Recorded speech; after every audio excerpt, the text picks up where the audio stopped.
Hi, so we've been talking about late adulthood, and we've looked at physical changes that occur as we age, but now we're going to actually look at cognitive changes, okay? So remember, cognitive is how we process information.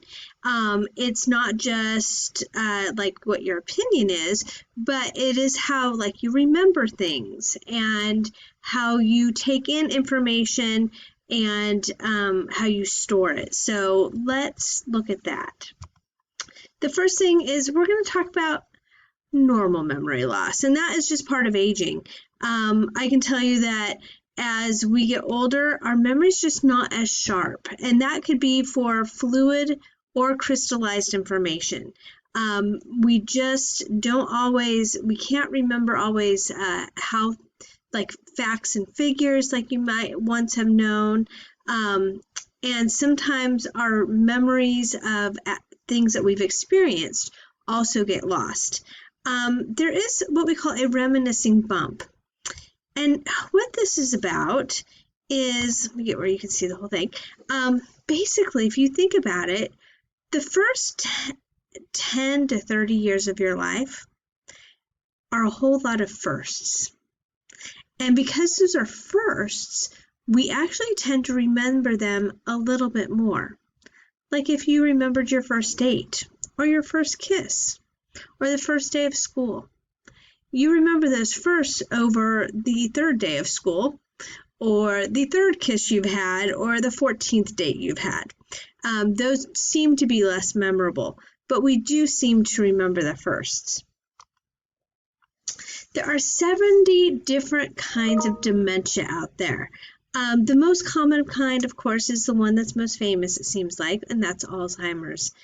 This is based on changes in cognitive and behavioral functioning, especially severe memory loss. So we're going to watch a video here that's going to take a look at Alzheimer's in a woman's life or a family's life, a couple. And so let's get started. Emmy nominated American Morning, CNN, weekday 6 Eastern. Jan Trout and Barry Peterson met in the Seattle newsroom more than 25 years ago and fell absolutely head over heels in love.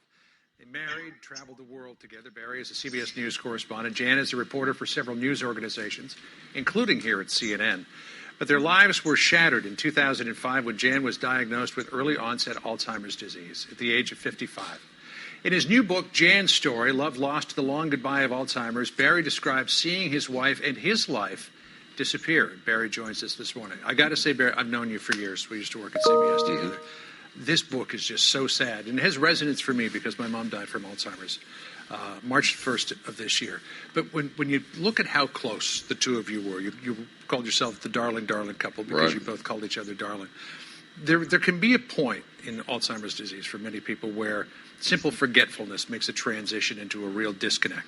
And that happened for you, you said, in 2005 when you came home from reporting on a story one day and you said that Jan had just walked through the looking glass. What was that day like? It was left in the morning, perfectly normal. I mean, there had been some indications ahead of time. She'd had some memory lapses and she was repeating herself, but nobody would make that kind of leap. Came back, and for the next 3 days, she was basically in Alzheimer's. She's hearing voices. She dresses in her street clothes, like putting on a suit to come to bed. She did something I think it's really impossible to do. She would make a regular sentence, but the words would be out of order. Try it sometime. It's really impossibly hard. And I called the doctor at the end of 3 days, and the doctor said, basically, she has Alzheimer's because of the symptoms. Nobody knows for sure if somebody has Alzheimer's, and this will stop you cold. The doctor will say, we won't know until we do the autopsy. Yeah. That's when you realize you're in a lot of trouble. But you did have some indication, though, because there were some brain scans that were done. You found that there was a lack of activity, actually atrophy in the frontal lobe of the brain. The Alzheimer's attacks the frontal lobe first. And with Jan, it really became apparent the short-term memory were having a lot of problems. She'd say, hey, John, how are you? And then you'd go about, and 2 minutes later she'd say, hey, John, how are you? And those are significant clues that you really have a problem. Once the short-term memory is gone, the attack really begins to deal with longer-term memory. which means that she forgets the most recent things, but they're now in descending order. Yeah. So she knows she's married to Barry. She talks about Barry all the time to her friends. She's now in an assisted living facility. But sitting like us, she has no idea who I am anymore. She knows that you're someone significant in her life, but can't make that connection. Doesn't make the connection between the Barry that she always talks about and the me who is sitting in front of her. You know, the progression of this disease is unique to everybody, but there are some commonalities. And reading through the book, I saw a lot of what happened to my mother and what my sister, who was her primary caregiver, went through. The forgetfulness, the potential danger of her confusing day with night and walking out of the house to go to the grocery store at 3 o'clock in the morning. Anger. My mother progressed to violence. I didn't read any of that about Jan. But and also the caregiver that you hired, she rejected her, got angry at her, wanted her out of the house, and you became the primary caregiver. And you talk at length in the book about the stress on an Alzheimer's caregiver. What was that like for you? Well, I think you just described it really well. You know, in my case, I was still doing my day job, and then I'd come home at night, and even with a live-in caregiver, you never know at what hour this is going to happen, so you never really get a good night's sleep. And when I came home from work, no matter what the day had been, I had to be upbeat for Jan, ready to go. And I think, and I'm sure you've had the same experience, it doesn't wear you down. It exhausts you. And at the same time while that's happening, the person you're dealing with is going to somehow do something different tomorrow that you hadn't anticipated. So you're like on red alert all the time, never getting sleep and going down. What was it like finally having to transition her to assisted living and having to deal with the slings and arrows of some of her friends who, as you said, quote, wanted an emotional death for you as slow and final, as lonely as Jan's was. They thought that you were abandoning her, putting her on a shelf for your own convenience. They did. And I think the hardest day of my life, without a doubt, of anything I've ever done in this business, was the day I turned around and walked out of the assisted living facility where I first placed her, realizing that that was the end of my life, that we were never going to be together again. Jan was there forever. I think the hard thing with other people is, and I really understood this, they could be angry with me about what happened to Jan. They needed someone to be angry with. And, you know, I understood it because I was angry. I still am angry about what happened to Jan. So I accepted their reaction. And I decided, you know, I would just take it as a measure of their love for her, that it hurt them as much as it hurt me. And this is more than just a story about you and your experience with Jan and Jan's experience with Alzheimer's. You call this a forewarning. 5 million people suffer from Alzheimer's in this country right now. Those numbers expected to skyrocket in the next 20 years. By 2050, we're looking at 15 million. The Alzheimer's Association says 3 people in the family affected. Multiply that, you're up to 60 million people now, like you and your sister. I mean, your sister did the hard work, caregiving. She did all the hard work. But you lived through the process. And, you know, people come to me and say, well, you know, my mother had Alzheimer's, and that's different from what you went through. And I said, you know, no one should have to live with your mother forgetting who you are. Of all the people in the world, she's the one who should always know, John is my son. And when you go through that, I think it just tears you to pieces. It is tough, but I got to say my sister Linda was just a saint through all of this. Her husband as well. They just spent so much time with my mom. And on that point, you know, you say your mother should never forget who you are. Neither should your wife. Right. And the ending of this book is so tragically sad. You write, quote, can there be somewhere, talking to Jan, can there be somewhere inside your mind a way that you could know that I will always love you, always miss you? It's time now. We must go different ways. Dearest, dearest Jan, with you, I once believed in forever, and I believed I would never have to say from darling to darling, goodbye. That's tough. That's just so tough. Yeah. It's hard. You know, people say to me, I'm trying to keep myself together here, John. People say to me, wasn't writing the book a catharsis? And I say to them, Jan was still here. I still watch over her. I've moved on to another relationship now. The two of us are co-caregivers. We watch over Jan. So you think in any other disease, you do say goodbye. And cancer or things like that, which I think are just horrible. With Alzheimer's, you say goodbye over and over and over. I had a friend who said, it's like you're going to the same funeral over and over again, because she keeps changing and evolving and getting worse. But she's still Jan. She's still vibrant and upbeat. She's just this wonderful, articulate, bright woman who can no longer make a complete sentence. Barry, I've known you a lot of years. I've had tremendous respect for you as a journalist. Thank you. This book is just tragic and terrific all at the same time for anybody who might be dealing with this tragic disease or have a familial history of it. Thanks so much for joining us. It's a pleasure. Great to see you again, my friend. Thank you. I really appreciate the story that Barry tells about his wife and losing her over time. I think we're going to see more and more of this in our society as the baby boomers are getting older. Unfortunately, there are more cases of Alzheimer's and dementia happening all the time. You'll notice below me on the screen, there is another video. It's a documentary. It's about 10 minutes long. We're not going to watch it here for the lecture, but I really do recommend you going back and watching in the notes section. It's really just a fascinating video of what this looks like in day-to-day living. And again, it looks different for everybody. I had a relative who he became violent, and I have another relative who is like just like a lapdog, pretty much. He just really is very easygoing.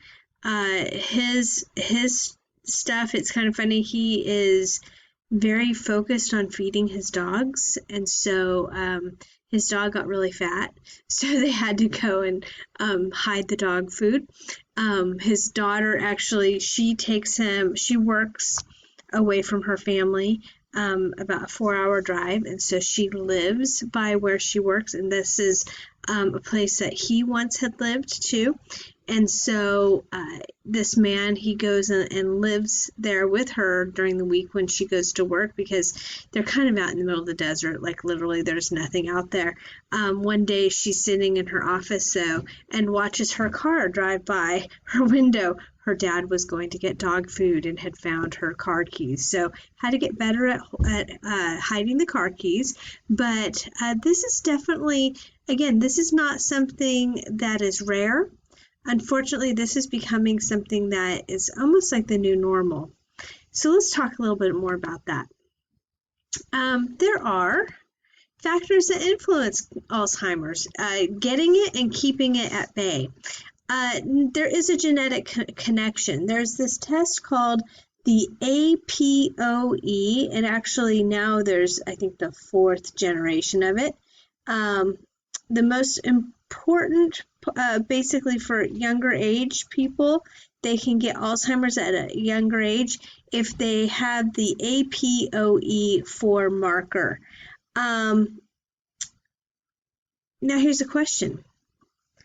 Would you want to know? Would you want to know if that is what is in your future? It's kind of like getting a cancer test.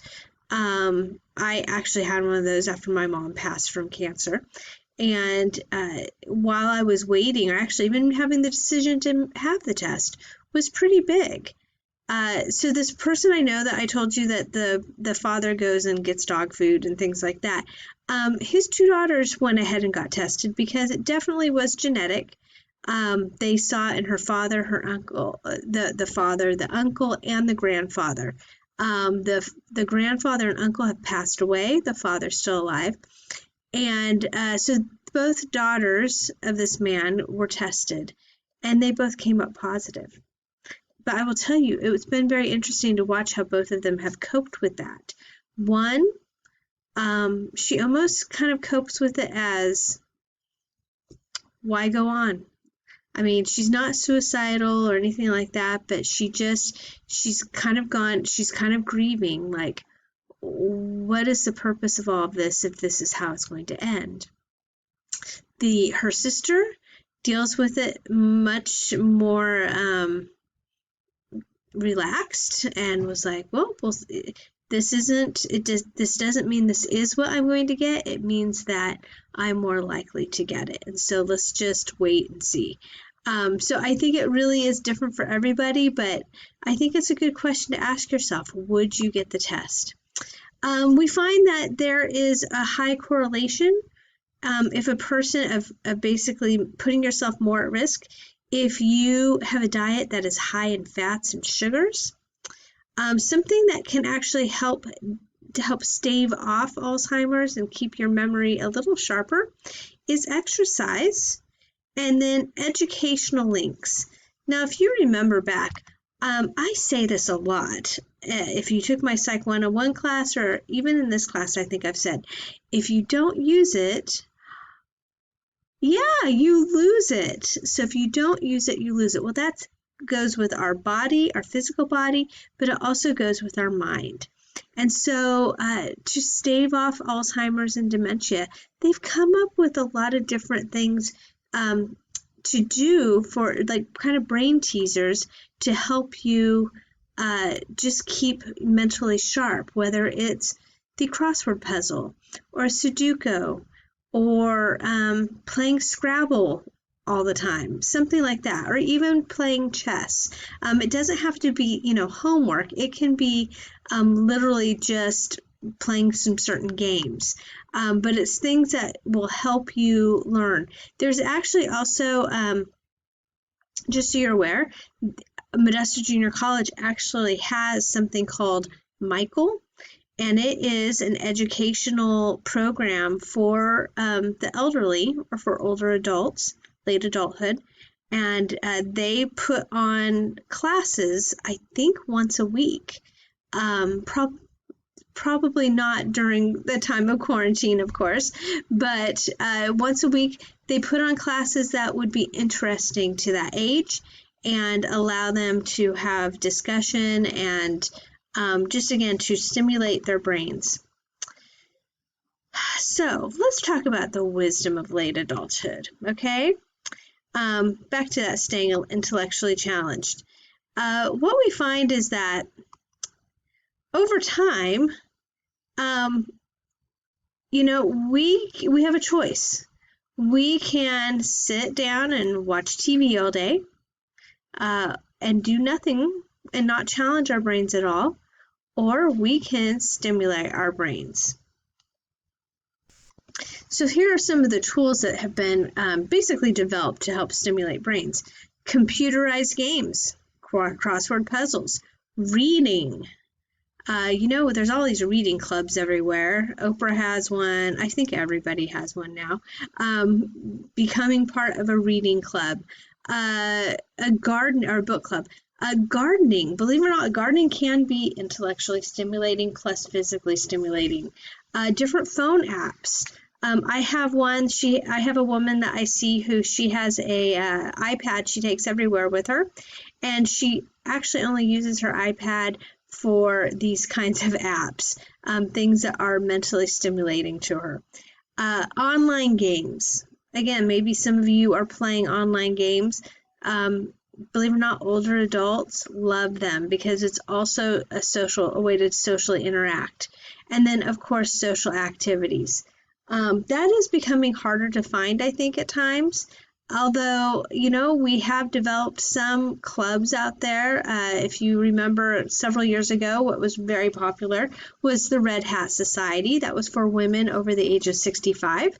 They were so cute. They would wear purple with red hats, and you'd see them. I don't know, I used to see them meet at Fuddruckers all the time. Just a bunch of cute older women. But other social activities might be through their churches. Again, maybe it's just their group of friends that get together, bunko nights, all kinds of things that they get together and play and be social. You will also now see senior communities. I know there's one up in Manteca, and these senior communities actually have social pieces put into them. They have a clubhouse. Some of them have golf courses. They have just a lot of things going on. I knew a couple who lived at the one up in Manteca, and they had an acting class, like a theater, their own little theater troupe. They also had like game groups and just all kinds of activities that people could go and be a part of. Learning new languages is another thing that for older people to do. Again, board games, cooking or baking, spending time with grandchildren. Believe it or not, they like kids. Usually, they want to spend time with their grandkids. I'm told. Again, I've not been a grandparent yet, but I'm told that being a grandparent is so much better than being a parent because you get to spoil them rotten and send them home. Painting, making music, creative arts. We're going to watch a quick video about how playing an instrument benefits your brain. Oops.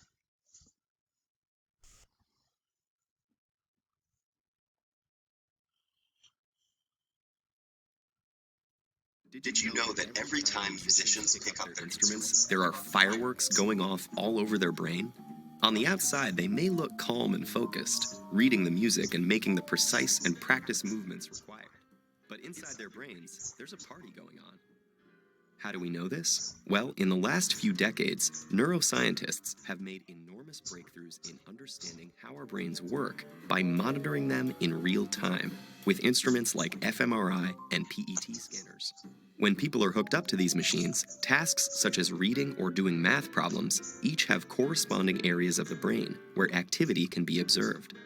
But when researchers got the participants to listen to music, they saw fireworks. Multiple areas of their brains were lighting up at once as they processed the sound, took it apart to understand elements like melody and rhythm, and then put it all back together into unified musical experience. And our brains do all this work in the split second between when we first hear the music and when our foot starts to tap along. But when scientists turn from observing the brains of music listeners to those of musicians, the little backyard fireworks became a jubilee. It turns out that while listening to music engages the brain in some pretty interesting activities, playing music is the brain's equivalent of a full-body workout. The neuroscientists saw multiple areas of the brain light up, simultaneously processing different information in intricate, interrelated, and astonishingly fast sequences. But what is it about making music that sets the brain alight? The research is still fairly new, but neuroscientists have a pretty good idea. Playing a musical instrument engages practically every area of the brain at once, especially the visual, auditory, and motor cortices. And as with any other workout, disciplined, structured practice in playing music strengthens those brain functions, allowing us to apply that strength to other activities. The most obvious difference between listening to music and playing it is that the latter requires fine motor skills, which are controlled in both hemispheres of the brain. It also combines the linguistic and mathematical precision in which the left hemisphere is more involved, with the novel and creative content that the right excels in. For these reasons, playing music has been found to increase the volume and activity in the brain's corpus callosum, the bridge between the two hemispheres, allowing messages to get across the brain faster and through more diverse routes. This may allow musicians to solve problems more effectively and creatively in both academic and social settings. Because making music also involves crafting and understanding its emotional content and message, musicians often have higher levels of executive function, a category of interlinked tasks that includes planning, strategizing, and attention to detail, and requires simultaneous analysis of both cognitive and emotional aspects. This ability also has an impact on how our memory systems work. And indeed, musicians exhibit enhanced memory functions, creating, storing, and retrieving memories more quickly and efficiently. Studies have found that musicians appear to use their highly connected brains to give each memory multiple tags, such as a conceptual tag, an emotional tag, an audio tag, and a contextual tag, like a good internet search engine. So how do we know that all these benefits are unique to music, as opposed to, say, sports or painting? Or could it be that people who go into music were already smarter to begin with? Neuroscientists have explored these issues, but so far they have found that the artistic and aesthetic aspects of learning to play a musical instrument are different from any other activity studied, including other arts. And several randomized studies of participants who showed the same levels of cognitive function and neural processing at the start found that those who were exposed to a period of music learning showed enhancement in multiple brain areas compared to the others. This recent research about the mental benefits of playing music has advanced our understanding of mental function, revealing the inner rhythms and complex interplay that make up the amazing orchestra of our brain.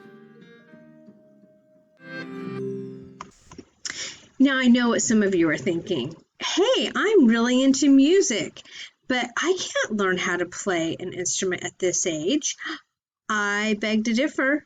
How many of you have taken a music class at JC? Maybe it's guitar, maybe it's introductory to piano. There is still time for you to learn how to play an instrument. Do you remember taking 4th grade recorder? Doo-doo-doo. It was terrible, wasn't it? But you know what? It actually was serving a purpose for you. It introduced you to music that you could play.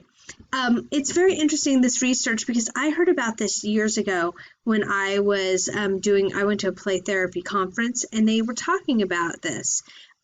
They were talking about how when you use both hands together, how it does help you process inside your brain. Remember, we used this when we were talking about cognition. Well, that's exactly what it's affecting. It's affecting your cognitive abilities. This was mind-blowing to me because, you know what, when my parents went through a divorce when I was about 19 years old, and you know what I did? I played the piano every day. I didn't learn any new music. It was all review of old music, but I just sat there, and that was my time. That was kind of my thinking time. My time to process what was going on for me in the middle of all the chaos. And when I found out about this research, wow, that just became so much more clear as to why I did that. So, again, think about taking up an instrument now. You can do it later. Hey, I hear the cajon drums are pretty easy. If you don't know what that is, look it up. Okay, so let's move on to emotional and self-development. Late adulthood usually has more contentment and peace than earlier in your life, of course. There's more accepting of their past and less depressed. I think as we age and as we get older and when you get near to the end of your life, there's a couple of things that happen. Number one, you look back, and if you have regrets, hopefully you're able to make amends for those. But you also learn what's not important. That some of the little things that you might worry about today, I mean, let's be honest, a lot of us struggle with the idea of perfectionism. We want things to be perfect, or we feel like we have to be perfect in order to be accepted. And I think as we get older, we realize some of those things just don't matter anymore. And so we're just more at peace and content with where we find ourselves. Erik Erikson talked about his psychosocial stages of development. The very last stage was ego integrity versus despair. And that's basically what it's talking about. It's being able to, at this stage, look back and go, am I proud of the life that I lived? Or do I feel full of regret? And can I fix that regret? You'll hear stories ever so often, and there are those stories that probably get read in Reader's Digest or get made into some movie, but they are real stories about, you know, somebody on their deathbed reaching out to a family member that they had a fight with 30 years ago and haven't spoken to that person. They want to make amends, and even though they can't take away whatever it is that was done in the past, they are really trying to at least have more integrity in the end of their life. Something else that happens, and I think we've talked a little bit about this in previous chapters, you know, at age 65, that's usually the common age for retirement. Well, I don't know if you remember when we talked about where men and women each find their identity, but men most often find their identity in what they do. And so and side note, men often want to feel needed. And so in their jobs, a lot of times, number one, they're wrapping their identity around their career, but it's also about being needed in their career. So if one day they aren't needed anymore because, hey, congratulations, you've reached the golden age of retirement, they often feel like their identity has been taken away. And what you see a lot of times are men who fall into depression at this age because they just don't know what to do. They feel like their purpose of life is over and there's nothing left to live for. So you'll see them go into a depression and sometimes die unless they can find a purpose. And so we're going to talk more about that purpose in just a minute, but that's men. Let's talk about women. A lot of times women, where do we find our identity around? Well, most often it is found around relationships. And so once we retire, we get to be social because now we have time to. So maybe it is going to a social group. Maybe it is about going to volunteer at places. Maybe it is about having the grandkids over. But it is definitely a much more social time for most women. And they're usually having kind of the time of their lives during those years, as long as they physically are able to. So there is what's called socio-emotional selectivity theory that says adults maximize their emotional well-being by becoming increasingly selective in their social contacts. Basically, the goals in their relationships change over time. So they're basically not going to tolerate a lot of, game playing as far as manipulation, things like that. So they become just more selective. Hey, is this person healthy for me to be around? Do I like this person? If I don't need them in my life. And they'll cut those people out pretty quickly.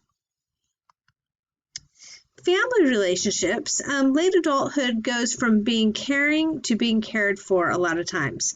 They went from being supporting others to being supported by others. This is often done by children or grandchildren. And it's sometimes difficult to accept help when you're used to being the helper. I kind of joke with my family members who are older that, you need to be nice to me because someday I get to choose the home you're in. And that's true, but it's also, we laugh about it, but it can be true for so many that, as we get older, so do our parents. And as they get older, they go from being, somebody who cheered us on and who took care of us to being needy. And but they don't always accept that role that they need to take. Okay, so let's talk about, there's something, and I actually haven't written it down, but I want you to know about it. It's called activity theory. And activity theory basically says the more active you are, the happier you are in your older years. And so there are just a lot of different ways to do that. Time working decreases as time is devoted to leisure activities, but you have to get out there and do them. You have to get out there and find those activities to do. And so there's different places, of course, that we can do that within the community, within churches, within just online. So just be aware that if you come to a place for yourself or for maybe your parents or grandparents, we can find those. Also, finding places for individuals to volunteer within a community. Here in Modesto, there are different local rescue organizations like the Mission or I know there's religious organizations that do rescue things. Ralston Towers is a senior community downtown. The one picture we have here, the Gallo Center. Believe it or not, the Gallo Center, if you've ever gone there for a concert, you will see a lot of these individuals who are serving. They are all volunteers, and almost all of them are senior citizens.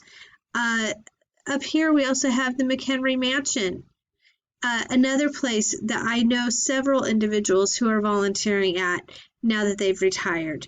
They go and become docents. I don't know if you know what it takes to become a docent. It's actually a lot of work. You have to read a whole lot of information to learn about the museum that you are a docent at so that you can answer any question. Anyways, I hope that this gives you a really good view of what late adulthood looks like, that it's not all negative. There are times when, yeah, physically it becomes a little bit more difficult for us, but there's a lot of perks that go with it. So I don't want us to look at it always as a negative. So next week we're going to dive into the next topic, which is basically death and dying. And I also want you to see that as it doesn't have to be all bad. That we can actually celebrate a person's life instead of just grieve their death. We're still going to grieve, but instead of making it such a tragedy, we might be able to go, wow, they lived a full and wonderful life, and we are so happy that we got to know them, that we got to be a part of their story. And so next week we're going to talk about that a little bit. Okay, we'll see you soon.